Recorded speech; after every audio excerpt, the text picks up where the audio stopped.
Suspense. And the producer of radio's outstanding theater of thrills, the master of mystery and adventure, William N. Robeson. The story you're about to hear is a true story, a war story. It happened only 14 years ago, but already it seems a little dated, almost quaint, in these days of an ever bigger and bigger bomb. But it wasn't quaint to the men who lived through it or died during it. For no matter how huge and lethal our weapons become, our real strength lies in men. The men of Bataan and Normandy, of the Argonne and Seoul. The men who today stand constant guard upon our far-flung ramparts. The men of the armed forces of the United States of America. To them, this historical footnote is dedicated. Tarawa was tough. Starring Mr. John Lund. Friend now. John Lund stars in Tarawa Was Tough. A tale well calculated to keep you in suspense. This is the way it was when they went island hopping. This is the way it was at Tarawa. But you can call it Kwajalein or Macon or Namur or Los Negros. This is how they fought a war where it's tomorrow tonight.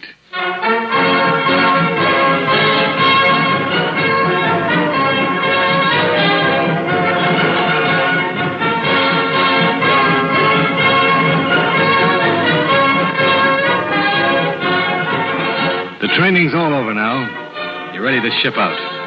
You're tough and you're hard and you're raring to go. But wars move slowly, even the best of them. And so you sit and wait, crowded into a shed on a pier in the harbor of Wellington, New Zealand. You've been laying around this shed for 12 hours now, waiting to get aboard your transport, and you'd go box-sock if it wasn't for the radio that the Red Cross fellow rigged up. It's tuned to your favorite station, Radio Tokyo. Pistol packing mama. Hey, what a tune, huh? What a tune. Can you imagine what Sinatra will do to that? Sinatra would murder it. Listen to Bing. Bing, Bing. You're getting old, Les. Sinatra's a kid nowadays. Well, I reckon Moish is right, Les. We've been out of the States too long. There's a whole new generation grew up since Pearl Harbor. Like these two boots. Can I help it if I was born later than you? Or something, I wished I was born even later. Shorty, what did I ever do down in the canal to get a boot like Odie assigned to my squad? You shouldn't have let your squad get cut up so bad at the tenor room. Hey, look out what you're saying, Shorty. Les is the best sergeant in the whole Marine. Now, Odie, just keep your coveralls on. I was at the tenor room myself. I know all about how Les got those ribbons. Yeah? You get a Guadalcanal patch on your sleeve and you get too big for your britches. Well, listen to what's talking. The commando of Camp Lejeune. I wish I was listening to that record at Eddie's dog cart back in Allentown. Homesick? Kid? No. I was just thinking. Hey, Les. Hey, how do they get them new platters like that in Tokyo? By a midget submarine direct from Catalina Island. Oh, come on now. No kidding. How do they? What do you think Argentina stayed neutral for? Huh? Just so they could send the latest American jive to Japan so Tokyo Rose can play 'em for us? Gee. You know, I never was able to understand that international politics. Well, boys, how did you like that one? Pistol Packin' Mama, sung by Bing Crosby and the Andrews Sisters. And this is your chin-up girl in Tokyo. Get her. Yeah, I wonder who writes her material. Hey, chin up, girl. It's kind of cute, huh? Pistol Packin' Mama. Your mama in Tokyo's packing no pistols tonight. She's packing a heart full of pity for you kids. They're selling you down the river back home. 4 more strikes were called today. Doesn't look like you boys are going to get those planes and ships they promised you. Oh, what a line. He goes on like that all the time. You get used to it. Too bad, you boys. All of you couldn't be back home tonight where you're really needed, protecting those near and dear to you. And now I have a special word for the brave Marines down in New Zealand. Hey, that's us. Yeah. You boys are waiting now for transports.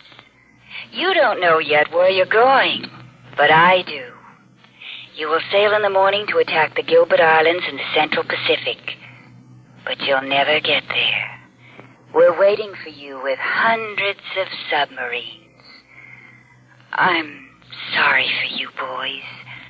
None of you will ever see land again. And now a recording which seems appropriate to the occasion. Asleep in the Deep. Oh, how do you like that? Hey, how's she know where we're going? Ah, Moish, you remind me of that tired old gag about the guy who reads a sign on the door that says, "Keep out, this means you." And he asks, How did they know I was coming? Oh, very funny. Sure, that's just a lucky guess. Nobody's on to us. In case you boys waiting on the piers in Wellington think I was kidding. Huh? She means us. In case you think I don't know what I'm talking about, the time is now 5 minutes after 8. If you'll look out the window at the clock in the Customs House Tower down there in Wellington, New Zealand, you'll discover that it stopped 20 minutes ago at exactly 7:45. What? Moish, Huh? take a gander out of that window, will you? Yeah. Hey, yeah, she's right. Hey, the hands are putting 7:45. My watch says 8:05.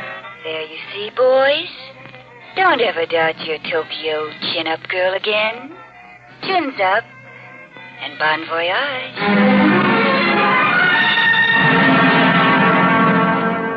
Oh, well, you can't load 20 transports full of Marines and tanks and jeeps and guns without somebody getting wise.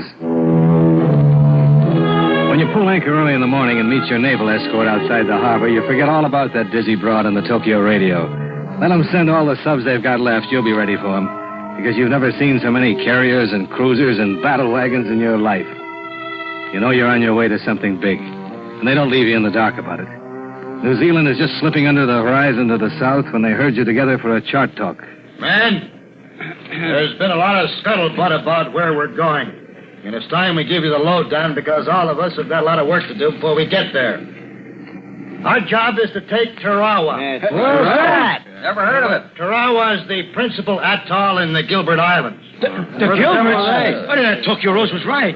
She was only guessing. Part of the task force will attack Macon Island to the north. I think some of you boys are pretty well acquainted with Macon. Now, another force will attack Abamama in the south. But our job is to take Tarawa. And we expect it to be plenty tough. Now, take a good look at this map. Study it. Study it hard.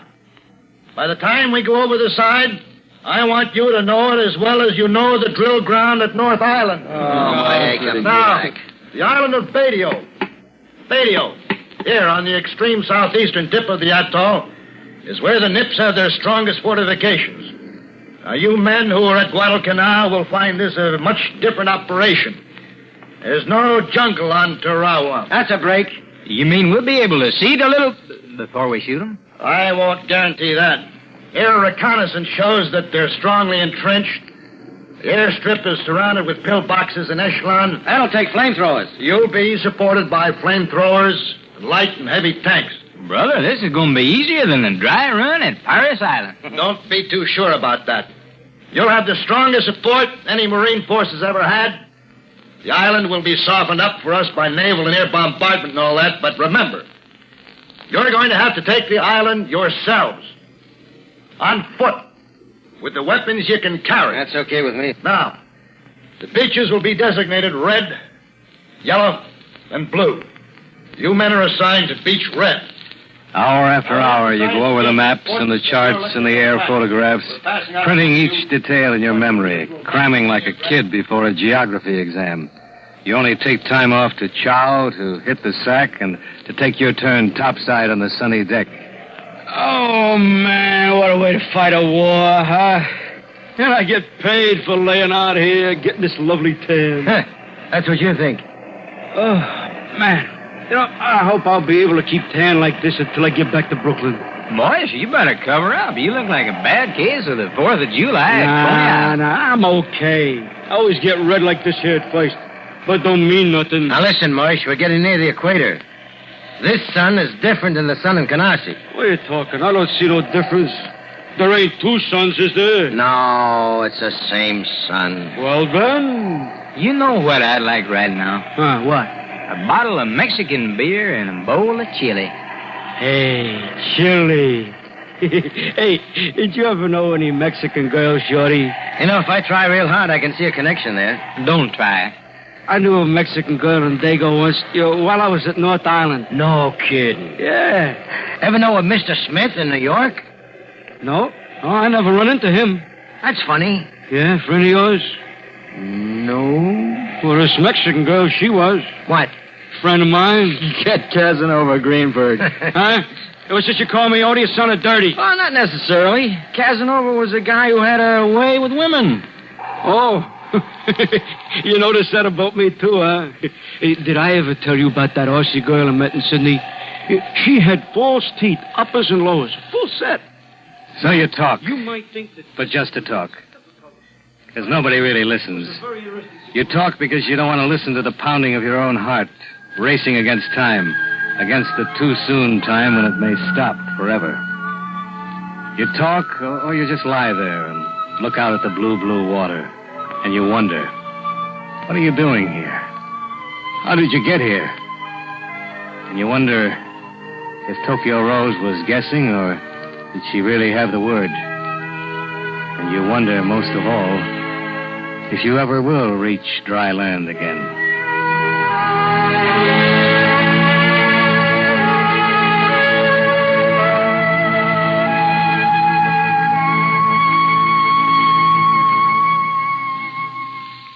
In a moment, we continue with Suspense. Now, we continue with Tarawa was Tough, starring Mr. John Lund. A tale well calculated to keep you in suspense.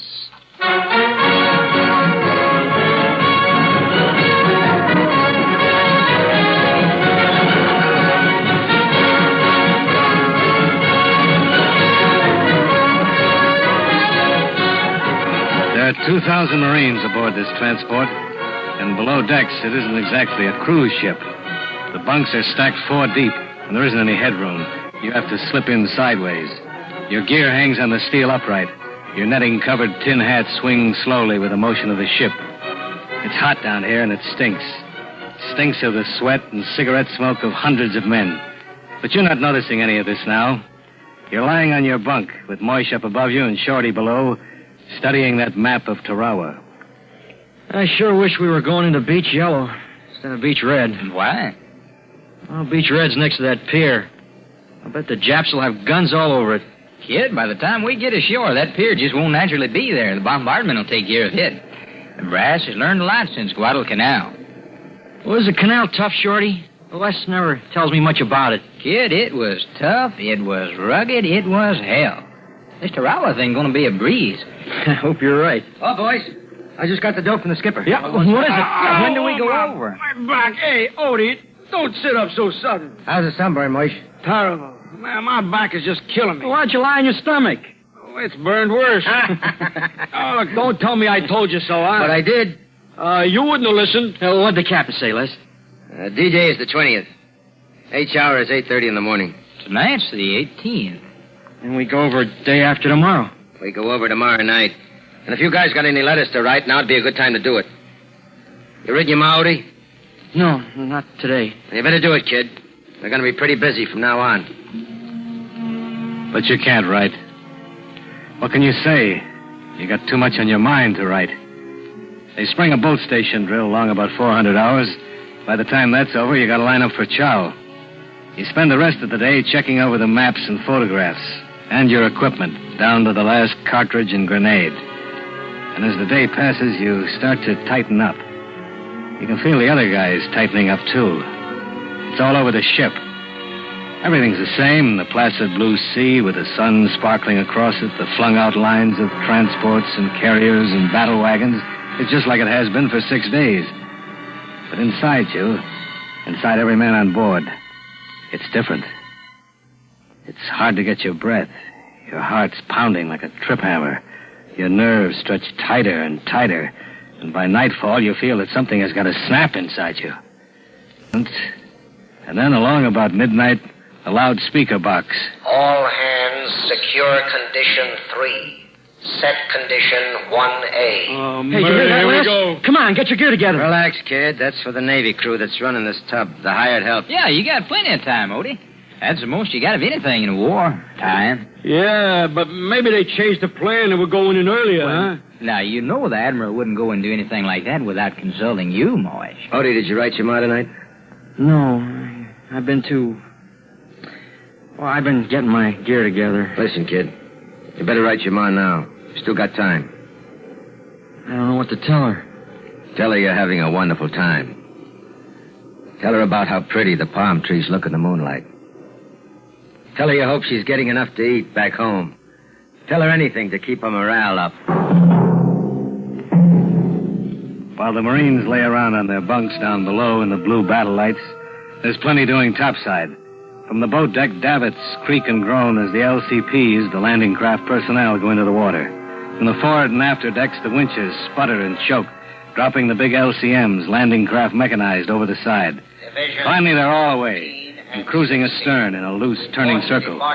Aboard ship, the loudspeaker is squawking. Divisions 15 and 16. Hey, 15 and 16. They ought to be calling us pretty soon now, They'll huh? call us when they call us. Relax. Hey, you can't take that island all by yourself, Moy. You gotta have some help. Oh, it ain't that.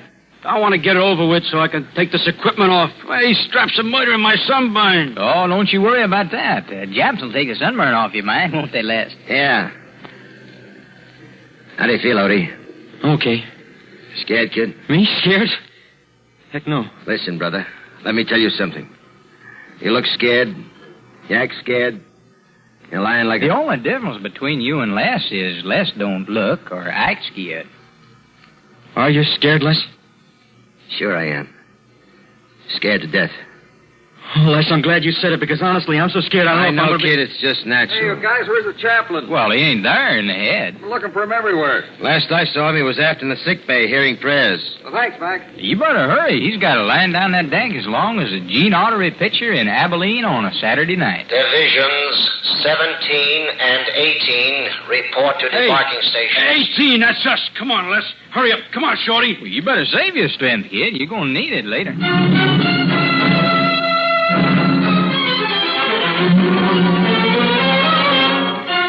They're crouching in the landing barge now. 36 of them have come tumbling over the side and down the cargo net, and now they huddle in the bottom of the LCP. They don't look like the ads in the slick magazines back home. They're just 36 American kids of assorted sizes, creeds, and color of hair. They aren't quite as slap-happy as a football team on its way to the Rose Bowl, but they aren't acting like they had a date with destiny either. They're just a bunch of well-trained kids talking shop.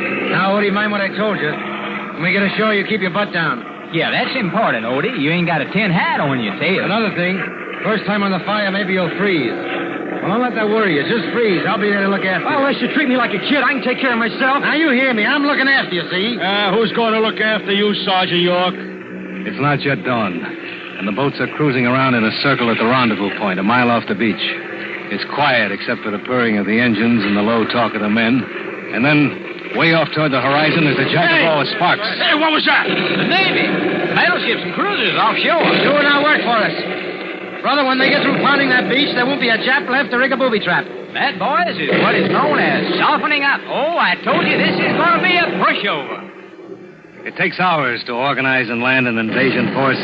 You don't rush off toward the beach at top speed yelling gung-ho. You wait. You circle and wait while the big guns of the Navy pound the 800-yard wide island of Baguio. And then the sun bounces up out of the ocean off toward Hawaii, and it's daylight and hot. And still you wait, circling slowly. And when the battle wagons leave off, the dive bombers take over, swarming up from the flat decks of a dozen carriers hidden behind the horizon, roaring down on the Japanese gun positions, crumbling the pillboxes, pulverizing the concrete ramparts in the most intensive air bombardment in history. To you, crouching mouth agape offshore in the LCP, it looks as though nothing could remain alive under that murderous fire. It's getting close to Ace Hour now, and you get the flash from the flagship, and the circle breaks up, and the boats fan out, heading for Beach Red. But you don't go in full throttle. You creep in, slowly, feeling for a safe channel through the treacherous coral reefs, praying the high tide will hold its promised 4.5 feet of water till you can unload these kids on the page of a history book. You peel your eyeballs, searching the coral formations beneath the rippling green water. And then, suddenly something's changed. Something is not quite the same. And then you get it. It's quiet. The Navy guns have ceased firing. The Navy planes have let up. So the men can go in. It's H hour. And no sound comes from Baguio. Not a single rifle barks a challenge to your coming. How you doing, kid? Okay. Look at that. Not a peep out of them and only a couple of 100 yards to go. Yeah. Yeah, you've run aground. You can back away, all right, but you can't go forward. Your bottom's crunching coral. This is the end of the line. Over ramp. Oh, here we go. Okay, boys, get on your overshoes. This is as far as we go. How do you like that? Am I to reach for Red Beach and return? Scotty, some snafu. All right, boys, over you go. And keep those rifles out of the water. All right, Scotty. All right, come on, let's go.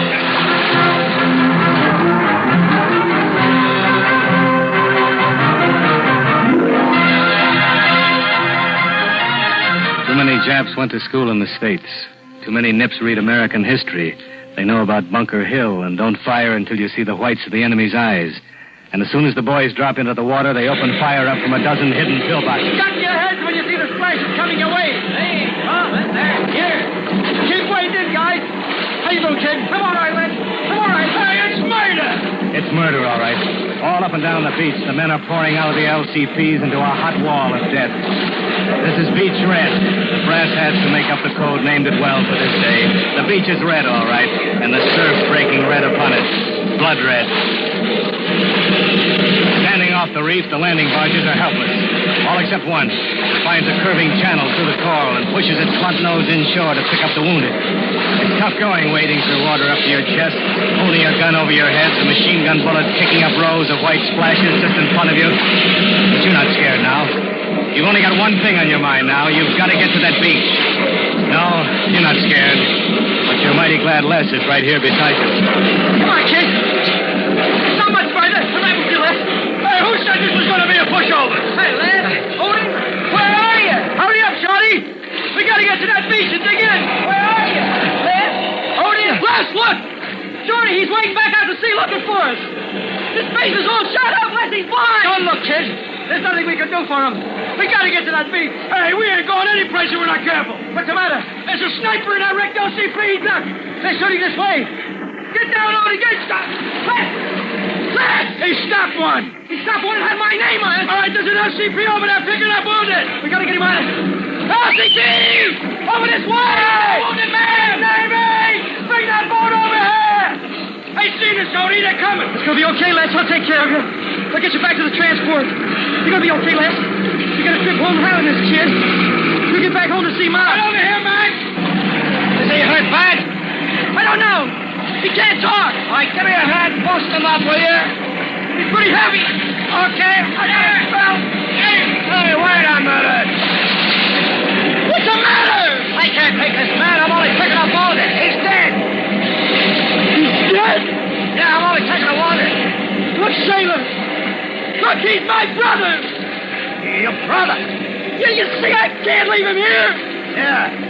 Oh, gee, that's tough. You gotta take him. Yeah, well, hey, don't give me a hand with him. I guess I can report he died on the way out. Thanks, Sailor. Thanks a lot. Hey, that one got you in the arm. You better climb in, too. Not me. I'm okay. You take care of Les, will you? Come on, boys. We got some Japs to kill.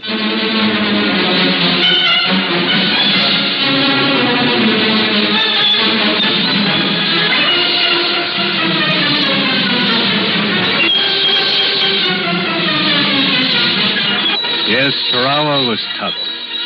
So was Hollandia Bay and Guadalcanal and Saipan and Iwo Jima, Okinawa, and Awitak.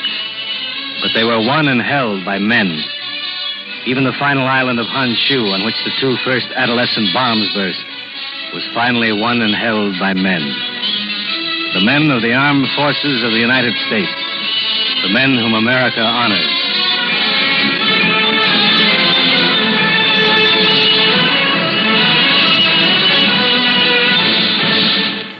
Suspense, in which Mr. John Lund starred in Tarawa Was Tough. Written, produced, and directed by William N. Robeson. Listen. Listen again next week when we bring you another tale well calculated to keep you in suspense. Supporting Mr. Lund in Tarawa Was Tough were Ellen Morgan, Jack Crucian, Dick Crenna, Joe DeSantis, Robert Easton, John Daner, Larry Thor, and Lou Krugman. Suspense has come to you through the worldwide facilities of the United States Armed Forces Radio and Television Service.